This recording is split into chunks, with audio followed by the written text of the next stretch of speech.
Look at this photo taken off the coast of Africa by a British sailor in 1907. The son of the sailor who owned the photograph wrote that the British caught quite a few slavers, and those particular slaves that are in the pictures happened while he was on watch. They got them onto the ship and got the chains knocked off them.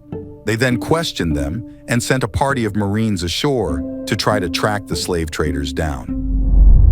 Almost 100 years before this photo was taken, Britain had established the West Africa Squadron in 1808 to patrol the coast of West Africa. And between 1808 and 1860, they seized approximately 1,600 slave ships and freed 150,000 Africans. This is a story about the British Empire that almost no one was taught in school. After nearly 150 years of transporting slaves across the Atlantic Ocean, the British abolished the slave trade and spent the subsequent 150 years deploying the Royal Navy to stop the slave trade across the world. Not only was this the first time a major superpower abolished the ancient practice of slavery, but it was also the first instance of an empire suppressing it beyond its borders. Up to 36 ships from the Royal Navy, over 13% of the empire's total manpower, were stationed off the coast of Africa for nearly 6 decades. Britain was able to pressure countries like Brazil, the largest importer of slaves in the world at the time, to pass legislation outlawing the trade. Before his death in 1865, the twice Prime Minister Lord Palmerston wrote that the achievement which I look back on with the greatest and purest pleasure was forcing the Brazilians to give up their trade. But what most people have never been taught is that the anti-slavery movement actually began much earlier than 1833. In fact, in 1791, about 30% of the adult male population of Britain signed anti-slavery petitions. Few people realize today that the largest department of the British Empire's Foreign Office for 2 decades was the Slave Trade Department, which was set up to suppress slavery worldwide. It is also a little-known fact that according to the historian David Eltis, it cost the British Empire more money to end the slave trade than it received in profits from it. The cost for taxpayers was nearly £2 billion every year for half a century. For context, the British today spend 2% of their GDP on national defense. In comparison, the British Empire spent nearly 2% of its GDP every year for 50 years to end the slave trade. In fact, the British taxpayer only finished paying off the debt of ending slavery in 2015. However, despite these astonishing facts about the British Empire, recent YouGov polling found that 60% of Britons who were proud of the British Empire in 2014 had drastically halved to almost 30% by 2020. Other polling has also shown that only 1 in 5 young people view Winston Churchill favorably. Today, colonialism is routinely labeled as evil, genocidal, greedy, and racist. These attitudes have generated a wave of riots, tearing down statues, and rejecting anything that has been a product of European colonialism. So how did attitudes about the British Empire change so quickly? Is the legacy of British Empire good or bad? Was it built on slavery or cooperation? Did it expand through violence or trade? And was the British Empire essentially racist? These are the questions at the heart of Cambridge academic Nigel Biggar's new book, Colonialism, A Moral Reckoning, and what follows are some of his most important ideas.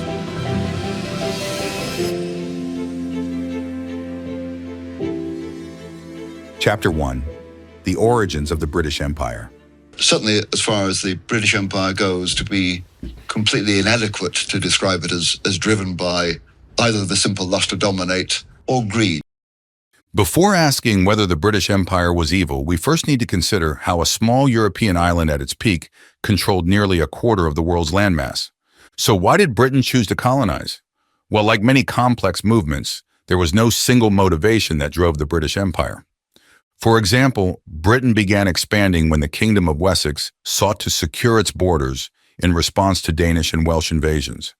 Even the conquest of North America was driven by the threat of Catholic Spain, which was committed to overthrowing Protestant countries in Europe. British privateers established colonial ports at key strategic locations in Africa and America in response to Spanish economic competition. For many young British officers of the East Indian Trading Company, they were driven by the intention to trade and the excitement of adventure, like John Malcolm, who joined the EIC because his father had gone bankrupt. Malcolm ended up learning and documenting the Persian language and writing its first history, and eventually became the governor of Bombay.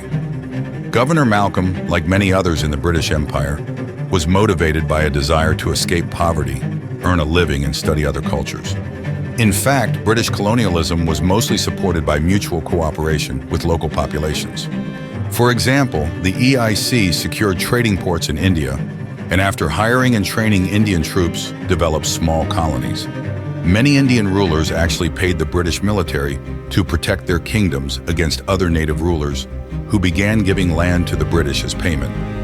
Take a look at this quote from one of the leading Indian historians of the 21st century, Tirthankar Roy, who writes, "Turning the emergence of the empire into a battle between good and evil creates melodrama.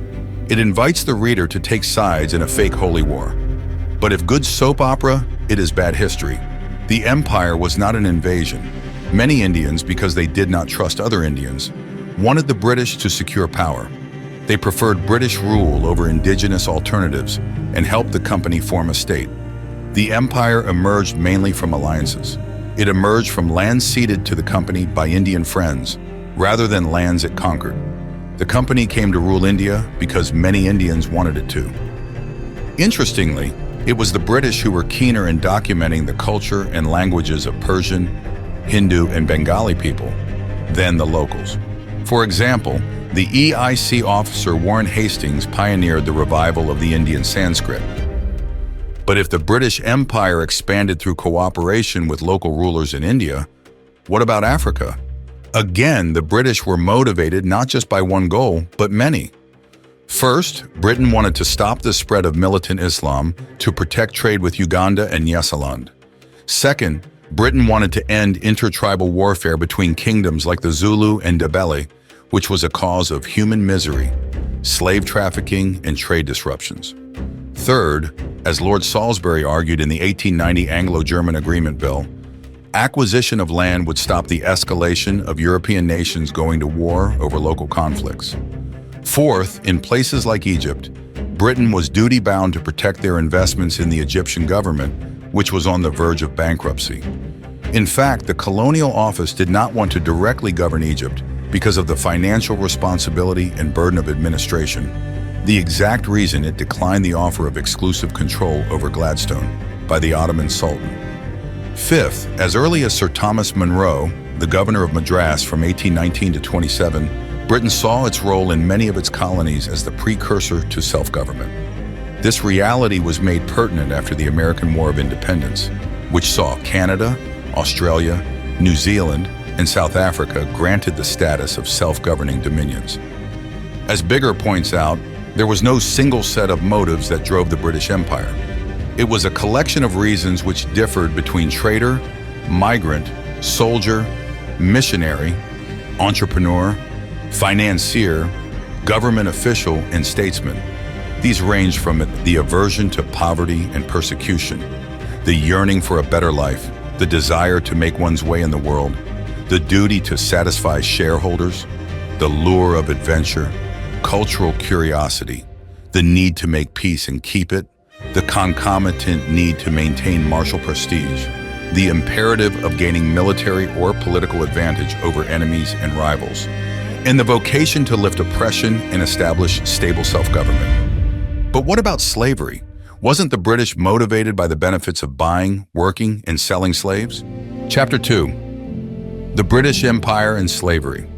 The fact that Britain was among the first states in the history of the world to abolish the slave trade and then to abolish slavery, and it then led the world in suppressing both of those. Before we unpack British slavery, we first have to understand its history. Slavery was not unique to the British Empire. Rather, it was both ancient and universal. In Asia, slavery could be found as early as the 7th century AD in China. In North and South America, the Comanche, Aztecs, and Incas all ran a slave economy from the 18th century. Since Muhammad, the Islamic world utilized slavery, even receiving white European slaves from Viking traders. One historian estimates over 1.25 million Europeans were enslaved in the North African trade by the Barbary Coast pirates before the end of the 18th century. By comparison, it is estimated that while Europeans transported 11 million slaves from Africa, another 17 million were shipped by the Islamic slave trade. Similarly, African tribes had been enslaving each other for centuries. Many of these slaves were used as human sacrifices, as Biggar quotes one report from 1797 which recorded between 1,400 to 1,500 people sacrificed at a royal funeral in Asante, Africa. The British were not even the first or largest slave trader in Africa. The Portuguese Empire was the first European nation to seek slaves from West Africa from 1440. By 1866, the Portuguese had almost shipped 5.9 million slaves, which is 46.7% of the total African slave trade by Europeans, compared to the 26.1% of the British. So why does the criticism for slavery often rest on Britain if it was an ancient and universal practice? One of the critics who popularized the focus on British slavery in particular was the historian Eric Williams, in his seminal work, Capitalism and Slavery, where he argued slavery made an enormous contribution to Britain's industrial development. Unfortunately for Williams, his thesis has since been widely discredited by academics familiar with British economic history. In the 1960s, Roger Anstey calculated the profits of slavery to be far below the revenue needed to finance the Industrial Revolution. This view was confirmed by David Robertson Richardson, who estimated the total profits of the slave trade to be around 1% of Britain's total domestic investment around 1790. More recently, David Bryan Davis, an expert in 20th century slavery, pronounced the death of Williams' thesis, declaring that it has now been wholly discredited. Chapter 3. An Empire of Stolen Land? Colonial government never sought to perpetrate genocide, and on the contrary, colonial government strove to moderate the impact of settlers on natives, particularly in the 1800s. But what about countries like Australia, New Zealand, and Canada, where slavery was not the issue, but rather native tribes who did not always negotiate formal treaties with the British government? In 1768, Captain James Cook was instructed that he was to endeavor by all proper means to cultivate a friendship and alliance with the native peoples, and with their consent to take possession of convenient situations in the country in the name of the King of Great Britain. So why didn't the British make a treaty like it did with local groups in India? First, most of the local tribal groups had shifting borders due to conflict and migration. The Canadian historian Tom Flanagan argues, it is hard to do justice to the war of extermination waged by the Iroquois against the Huron, or to the ferocious struggles between the Cree and the Blackfoot over access to the buffalo herds. The historical record clearly shows that while Aboriginal peoples exercised a kind of collective control over territories, the boundaries were neither long-lasting nor well-defined, and communities must have been repeatedly formed, dissolved, and reconstituted with different identities. In America, the Comanches launched an explosive expansion which obliterated the Apache civilization from the Great Plains and carved out a vast territory. From 1750 to 1850, their empire dominated the region, building the largest slave economy in the colonial Southwest. In Australia, the historian Geoffrey Blaney points out that the rate of violent deaths in some areas between Aboriginal tribal groups was greater than the rate of violent deaths in almost every European country during World War II. There are documented accounts of early Aboriginal tribes wiping out other tribes in Central Australia in 1875. In New Zealand, Polynesian explorers began what has been called the Maori colonial era, which by the 15th century gave rise to intertribal warfare, enslavement, generational vendettas, and sometimes cannibalism. As Biggar points out, the bloodshed ended thanks in part to the influence of Christianity, which forbade cannibalism and slavery, and whose influence was spread by Maori evangelists, many of them former slaves. According to a leading New Zealand historian, By 1850, the balance sheet of benefits and disadvantages of British administration might well have appeared favorable to many Maori. There appeared to be a place for Maori people in a variety of colonial activities. They profited from the increased pace of development as settlement expanded, through government employment on road and other public works, as well as through private contracts. Maori earned considerable amounts in cash. The new authority in the land also gradually overcame some of the old tribal antagonisms and made it possible for tribes to mix and communicate more freely. Under Governor George Gray's administration, some of the long-promised welfare benefits were provided. Hospitals were opened, and the Education Ordinance provided for Maori education. Nevertheless, there were many instances of hostile conflict between natives and settlers, which were often one-sided, brutal, and devastating for the local populations. Unfortunately, most of it happened outside of government control, which could not stop the individual expansion of enterprise. It would be impossible to fit every violent conflict the British Empire was involved in just a short video, but as Biggar points out, sometimes native peoples lost territory to colonists because the latter mistook land that was unoccupied or uncultivated for land that was unowned. Sometimes the natives lost it because they were conquered by ungoverned settlers in war that easily flared up on lawless frontiers, where fear was abundant and trust rare. However, where British imperial authorities succeeded in asserting their sovereignty over territory, native title to land was recognized and its transfer to settlers regulated, in principle and sometimes in practice, for the sake of justice and of peace. Chapter 4. Conclusion. So why is the full history of the British Empire rarely taught? As Biggar points out, the controversy over empire is not really a controversy about history at all.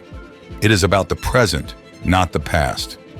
Some of the most important debates in Western countries today, like the changing of the Constitution to have an enshrined voice to Parliament for Aboriginal people, and the international push for reparations, are justified by a one-sided view of colonial history. The anger towards the British Empire is so strong that Biggar's book was pulled by Bloomsbury Publishing right before its release because public feeling was not currently favorable. The book had already gone through rigorous peer review from some of the world's most prominent academics on the subject. Today, academic papers like Colonialism and the Holocaust, The Erotics of Resistance, or The Gendered Impact of Climate Change on Indigenous Communities pass as serious research. But does it really matter? The truth is, all of the most prosperous nations in the world are heirs of the British Empire, its institutions, laws, customs, and language. If anyone wants to understand where we are today and where we are going, society must have a better and more balanced understanding of Western history, which includes the good, the bad, and everything in between. We should never forget the effort and sacrifice of the British Royal Navy sailors who fought to end the international slave trade. It is also important to remember there are more slaves today than there have been at any other time. Ultimately, without a proper appreciation of history, we may never improve on the prosperity and peace laid down by the foundations of the British Empire.